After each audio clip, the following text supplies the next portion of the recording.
la colaboración de Carlos Arredondo Cibaja y nos habla sobre las implicaciones de crear una Guardia Nacional con las características propuestas por López Obrador. Carlos, un gusto saludarte. Muy buenos días. Martel Auditorio, muy buenos días. Una de las comparaciones más frecuentes que se han realizado a lo largo de las casi 2 décadas de campaña permanente del futuro presidente López Obrador, similitudes importantes entre el tabasqueño y el ex dictador venezolano Hugo Chávez. Había y sigue habiendo muchas y buenas razones para comparar las personalidades de ambos individuos. La fundamental, desde mi punto de vista, es la aparentemente infinita capacidad para mantener una esquizofrenia discursiva que, como ese personaje de Roberto Gómez Bolaños, la Chimoltrufia, puede con la misma facilidad que dice una cosa, decir la otra. No es, sin embargo, el discurso esquizofrénico la característica de las personalidades de Chávez y López Obrador más relevante en esta comparación. Ni tampoco es el rasgo que más debe preocuparnos de cara al inicio de una administración, que si Daniel Cosío Villegas viviera, seguramente no dudaría en calificar locuaz, usando para ello el mismo adjetivo con el cual retrató el estilo personal de gobernar. Bien.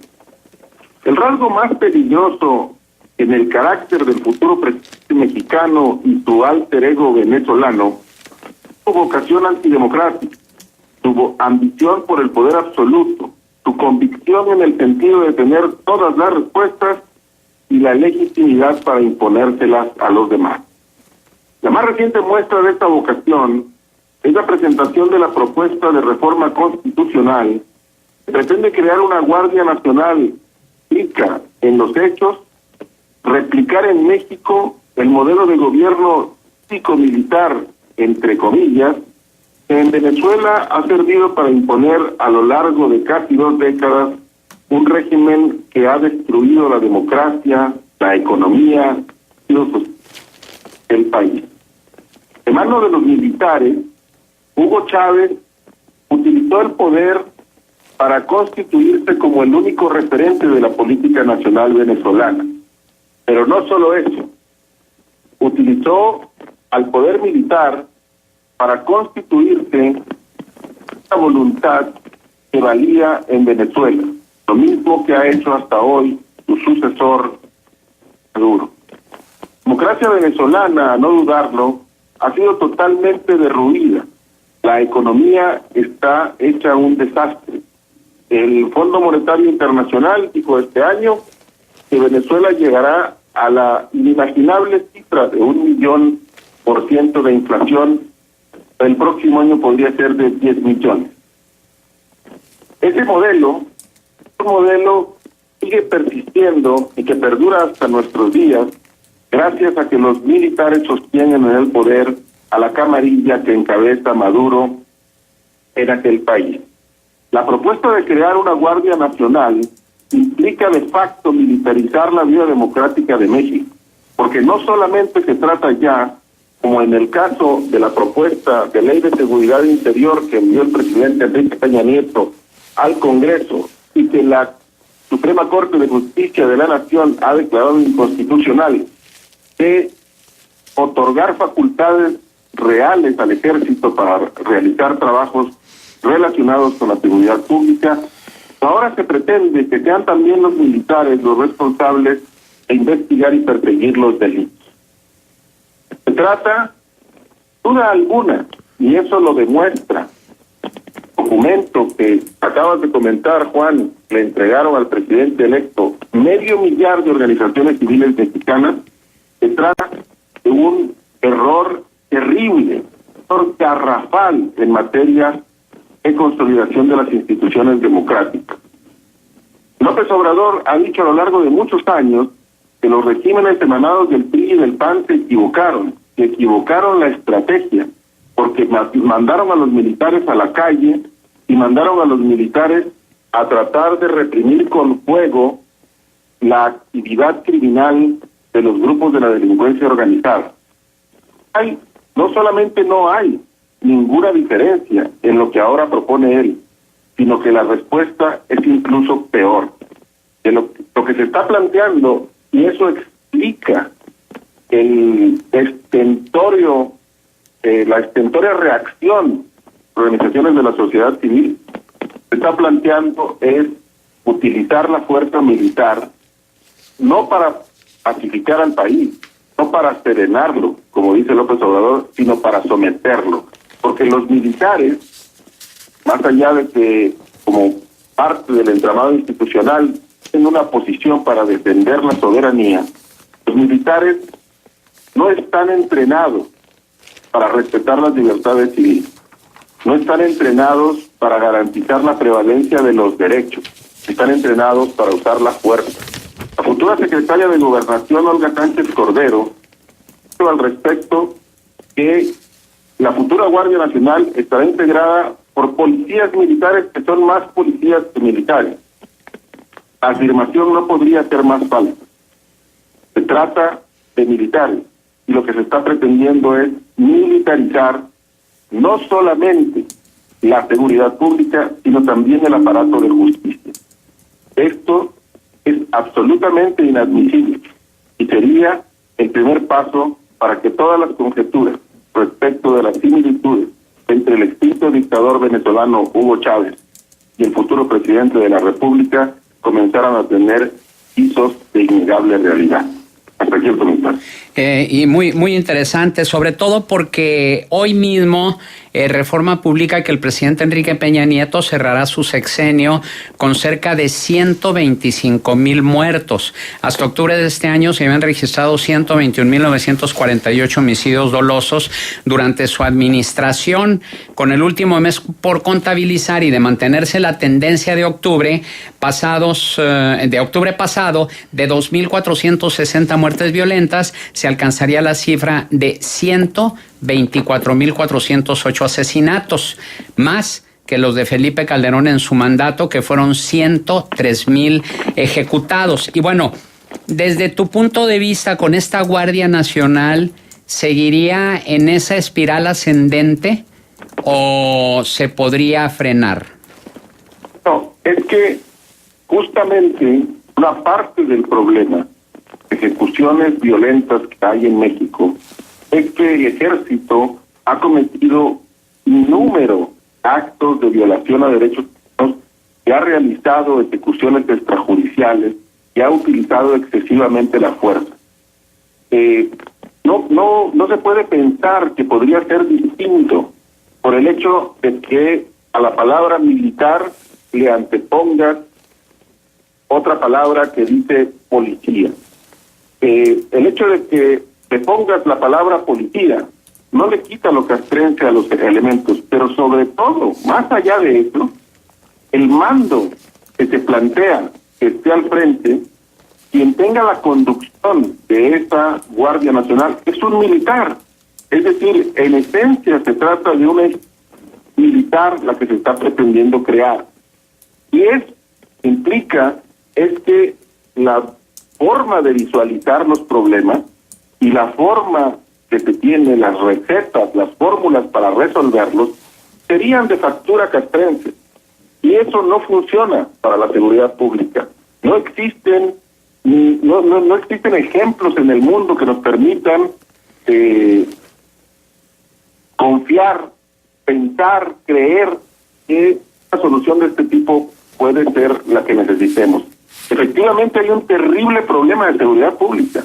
La cantidad de muertes violentas que hay en México es absolutamente inadmisible. La cantidad de hechos de violación de derechos que hay en el país es absolutamente inadmisible.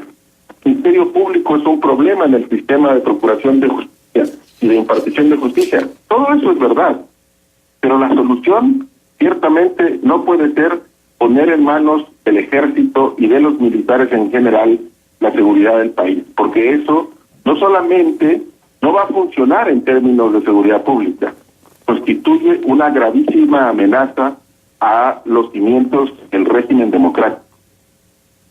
Y entonces, ¿qué es lo que se tendría que hacer para revertir esta decisión y sobre todo cuál sería el papel del legislativo tomando en consideración la mayoría de Morena? Pues a mí me parece que lo que debe de hacer es lo que se hace en todos los regímenes democráticos del mundo: consolidar aceleradamente una fuerza civil que sea capaz de hacerse cargo de las tareas de seguridad pública. Hoy, a diferencia de lo que ocurría en el año 2006 y de lo que ocurría en el año 2012, tenemos una mucho mejor base para partir. Es falso, la afirmación es falsa, la afirmación de que estamos exactamente igual en el año 2006 o que en el año 2012. Se ha hecho una muy fuerte inversión. Seguramente la traducción material no es la mejor y hay muchas cosas que corregir y mejorar en la estructura de la Policía Federal y de todos los cuerpos de seguridad que se han ido reformando a lo largo de los últimos 12 años.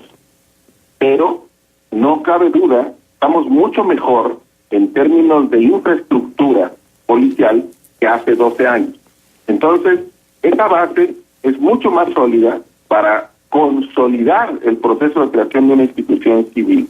Lo que es inadmisible también es que se pretenda trampear la realidad para justificar algo que desde mi punto de vista no solamente hay que verlo a través de la lente de los problemas de la seguridad pública, sino hay que verlo también a través de las pulsiones antidemocráticas del futuro presidente. Se pretende, me parece a mí, utilizar la fuerza militar no solamente para pretendidamente resolver los problemas de seguridad pública, sino para ir minando los cimientos de la democracia que hagan que el poder omnímodo de los años 60, de los años 70, que detentó el régimen priista, se reinstaure en el país. Parece que esto es un asunto que va mucho más allá que solamente la seguridad pública, y por eso creo hay que voltear a ver otra vez a Venezuela, porque esa es exactamente la receta que siguió el dictador Hugo Chávez: utilizar al ejército para someter a todas las instituciones del país y someter a todos los venezolanos a su voluntad. Pareciera ser, desde mi punto de vista, que eso es lo que se pretende aquí también. María Elena Morera, la presidente de Causa en Común, señaló que si bien la Policía Federal tiene áreas que mejorar, solo el 20% de su personal es administrativo y posee capacidades de investigación tecnológicas y operativas que la hacen una opción civil de Policía Nacional para atender delitos de alto impacto. Como lo ofreció en campaña, aún es tiempo de que se decida por el desarrollo y fortalecimiento de las policías del país y se establezca un plan de retiro paulatino de las Fuerzas Armadas en las zonas donde se ha perdido la paz. Fue lo que dijo María Elena Morera. Sin embargo, luego de las declaraciones del presidente electo y del respaldo que tiene de sus legisladores, ¿habría manera de que cumpliera esa promesa de campaña de retirar a las Fuerzas Armadas y reforzar paulatinamente a las corporaciones policíacas civiles? Yo creo que hay espacio para que cumpla la promesa. Pero yo vuelvo aquí a un señalamiento que he hecho reiteradamente respecto de López Obrador. López Obrador ha dicho las cosas que la gente quiere escuchar para obtener los votos y llegar al poder, pero no se trata de compromisos reales. Y yo insistía, este tema, la Policía Nacional, de la Guardia Nacional, no se trata solamente de la seguridad pública. La seguridad pública es un pretexto para crear una fuerza que tiene Helio Castrense para utilizarla como brazo armado de las tareas políticas del futuro gobierno y generar el surgimiento de una nueva hegemonía política del país que se llame Morena y que restituya el poder omnímodo que en su momento tuvo el PRI. Creo que no debemos caer en la trampa de ver este asunto solo como un asunto de seguridad pública. Es mucho más que un tema de seguridad pública y es mucho más la intención de serenar al país o de pacificarlo. Tras de esto, para mi gusto, lo que existe es un plan político que tiene que ver con el allanamiento del camino a que Morena pueda convertirse en el PRI del siglo XXI y pueda apoderarse de todos los espacios del poder público en México. Pero esto que tú estás diciendo, Carlos, me parece muy serio e incluso alarmante, porque pues estaríamos en el umbral de una dictadura. Bueno, esto es lo que yo creo, y creo que es muy serio. Esto, me parece que el próximo presidente de la República y su grupo político han dado muestras sobradas de que tienen este tipo de pulsiones, ¿sí? No se trata de especulaciones, ahí están las declaraciones reiteradamente por múltiples miembros de la camarilla de López Obrador que han dejado ver sus ocasiones antidemocráticas y las fórmulas que han venido utilizando, tratar de vestir de voluntad popular lo del aeropuerto de Texcoco, lo que van a hacer dentro de unos días con el Tren Maya. Volvemos a ver a Venezuela, es exactamente la misma receta que usó Hugo Chávez cuando llegó al poder. Está calcada, no hace falta ni siquiera hacer lucubraciones o tener una mente perversa. Si uno sigue el camino de Hugo Chávez, los discursos de campaña son prácticamente idénticos y las acciones que se han venido realizando son prácticamente las mismas. Por eso es que, desde mi punto de vista, el tema de la Guardia Nacional tiene que ser analizado en momentos que están más allá de la seguridad pública, porque no se trata solo de eso. Pues ojalá que no sea así. Carlos, ¿algún punto de contacto? Se pueden encontrar en Twitter como @Cibaja3 y en Facebook como Carlos Alberto Arredondo. Gracias, Carlos Arredondo Cibaja. Buen día.